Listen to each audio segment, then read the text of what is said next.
Salut à toutes et à tous, ici Antoplémo.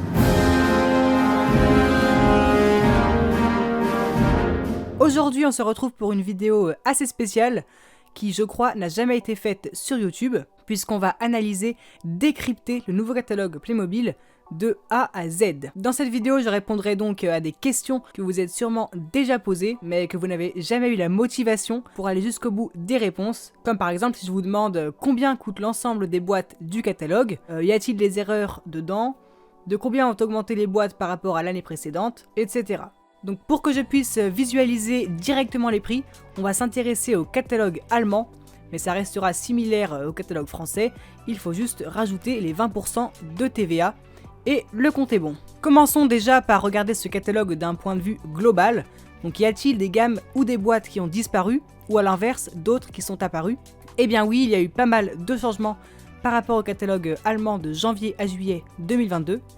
Par exemple, on a en tout 7 nouvelles gammes, rien que ça, notamment Wiltopia avec pas moins de 35 boîtes, une nouvelle ferme de 12 boîtes, une nouvelle école de 7 boîtes, un tout nouveau concept My Figures, qui permet de créer ses propres personnages à partir de 4 boîtes disponibles. Ensuite, 2 nouvelles licences de véhicules, donc la 2 chevaux et la Ferrari. Et enfin, une très grosse licence Naruto, qui comprend pas moins de 24 boîtes. La mode chez Playmobil est de plus en plus d'ajouter des boîtes à des gammes déjà existantes, ce qui leur demande logiquement moins de réflexion. On n'a donc pas tellement de nouvelles gammes, mais plus des boîtes qui viennent se rajouter à des gammes déjà existantes, puisqu'on en compte pas moins de 56 nouvelles boîtes. On a par exemple des boîtes pour le Poney Club, l'Hôpital, Stun Show, Ayuma, Novelmore, Dino Rise, Dragon, Astérix ou encore Star Trek. Des gammes apparaissent, mais logiquement d'autres disparaissent, même s'ils transfèrent maintenant des vieilles gammes vers le catalogue complémentaire. On a quand même 6 gammes qui disparaissent cette année, donc Duck on Call qui n'aura visiblement pas connu un franc succès puisqu'il est apparu l'année dernière. On a aussi Spirit, qui au contraire était resté pas moins de 5 ans dans le catalogue. Ensuite, il faut dire aussi au revoir à l'ancienne école pour faire place à la nouvelle. Disparition également de la gamme Dragon Racing, qui n'a je crois pas très bien marché en comparaison avec les autres gammes Dragon. Ensuite, cette voiture mystérieuse a disparu avant même d'être apparue, ce qui est vraiment bizarre et dommage, à moins qu'ils aient juste décalé la sortie à l'année prochaine. Et on termine par une des choses qui m'a le plus choqué dans ce nouveau catalogue, c'est la disparition de l'incroyable boîte de l'Académie des Fées d'Ayuma, qui n'est rien d'autre que ma boîte préférée de l'année, et qui a déjà quitté le catalogue après être restée à peine 2 mois en vente, alors que d'autres boîtes de cette gamme sont toujours dans le catalogue. Donc c'est assez étrange pour le coup. Il faut que je fasse ma petite enquête, mais en tout cas, j'espère que c'est une erreur de leur part. À présent, creusons un petit peu dans le catalogue et demandons-nous combien y a-t-il de licences par rapport aux gammes classiques créées par Playmobil. Eh bien, si l'on ne regarde que les gammes, c'est assez équilibré, puisqu'il y a 16 gammes normales et 15 gammes de licences. Mais attention, la majorité des gammes de licences ne contiennent qu'un seul véhicule, donc une seule boîte par licence. Il faut donc comparer par rapport au nombre de boîtes. On a alors 209 boîtes de gamme normale, sans compter les Special Plus, Figures, Friends, Promo Pack et Starter Pack, contre 57 boîtes contenant des licences, ce qui fait que pratiquement la moitié des gammes du catalogue sont des licences, mais du côté des boîtes, ça représente seulement 27% du total des boîtes. Vous êtes-vous déjà demandé combien ça coûterait si on additionnait toutes les boîtes présentes dans le catalogue? Eh bien, c'est ce qu'on va voir tout de suite. Donc, si l'on regarde uniquement le catalogue général en additionnant le prix de toutes les boîtes, à l'exception des promo packs puisqu'on ne voit pas leur prix, on obtient un total, accrochez-vous, de 10 631 €, donc en Allemagne je rappelle, avec une mention spéciale pour les gammes les plus chères comme Novelmore qui coûte 888 €, Star Trek affiché à 800 €, 1, 2, 3 à 691 €, et enfin Ayuma avec 680 €.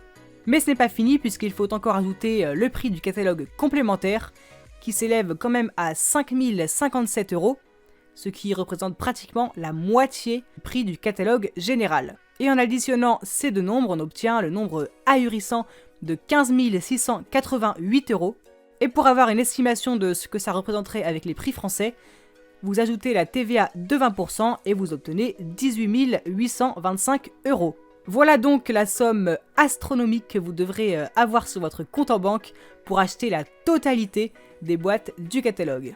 Ce prix du catalogue a d'ailleurs augmenté d'un petit peu plus de 500 € par rapport à l'année dernière. Et là, vous allez me dire, mais c'est normal, c'est pas les mêmes boîtes. Eh bien, vous avez raison, c'est pour ça que la prochaine question est intitulée « De combien ont augmenté les prix des boîtes identiques entre le catalogue de 2022 et de 2023 ?» Alors, pour trouver cette valeur, j'ai repéré quelles boîtes étaient présentes dans les deux catalogues, ce qui représente au total 210 boîtes pour 37 gammes. Et j'ai ensuite comparé les prix. Donc cette valeur vous donnera donc une idée du pourcentage moyen d'augmentation des prix pour l'ensemble des boîtes chez Playmobil. Et ce chiffre que vous attendez tous est de 8,2% d'augmentation, ce qui est pour le coup vraiment énorme. Pour vous donner une idée, il était de 6% l'année dernière et de seulement 2% entre 2019 et 2020. Il ne faudra donc pas vous étonner si vous avez remarqué des augmentations radicales des prix pour ce nouveau catalogue. Les gammes qui ont le plus augmenté sont les gammes Police, avec une augmentation de 111 €, ce qui représente 21% de plus que l'année dernière. Et on a ensuite Dollhouse qui a augmenté de 21,6%, ce qui est vraiment énorme. Il faudrait bientôt être millionnaire pour acheter des Playmobil. Plus sérieusement, on sait que Playmobil n'est pas responsable de ces augmentations, enfin en partie, puisqu'ils sont juste très dépendants du pétrole, qui est particulièrement touché pendant la crise que nous traversons. Et malheureusement, avec l'inflation, les Playmobil ne sont pas les seuls à être touchés par ces augmentations du coût des matières premières. A noter qu'il y a pourtant une boîte qui est moins chère que l'année dernière, ce qui n'est jamais arrivé depuis ces 4 dernières années. Il s'agit de la Mini Cooper, qui passe de 70 à 50 €, soit une baisse de presque 30%.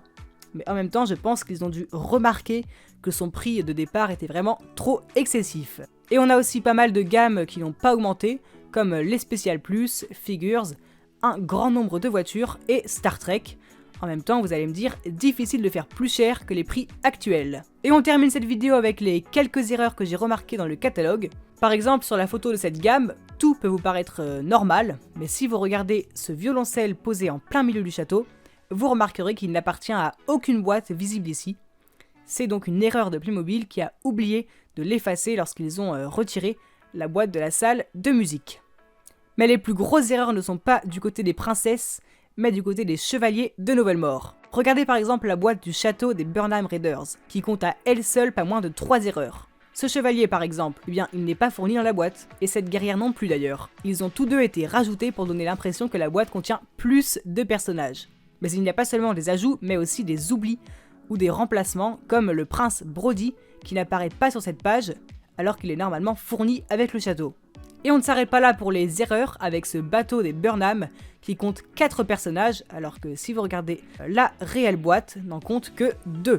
Et c'est pareil pour le dirigeable de Novelmore qui affiche 4 personnages, alors qu'il n'y en a en réalité que 2. Et on termine par le château de Novelmore, avec ces 2 personnages qui ne sont pas présents dans la vraie boîte. Et on a aussi l'absence du prince Arwin qui a malencontreusement été remplacé par ce personnage. Donc une ou 2 erreurs, je veux bien, mais là c'est vrai que ça fait beaucoup. Ça y est, la vidéo touche à sa fin. Maintenant vous savez tout sur ce nouveau catalogue Playmobil 2023. J'espère que cette vidéo assez spéciale vous aura plu. Et si c'est le cas, n'hésitez pas à me le faire savoir dans les commentaires. Et je pourrais par exemple sortir le même concept pour le prochain catalogue Playmobil. Sur ce, je vous souhaite un très bon week-end et je vous dis à bientôt pour de nouvelles vidéos. C'était Anto Playmo, allez ciao!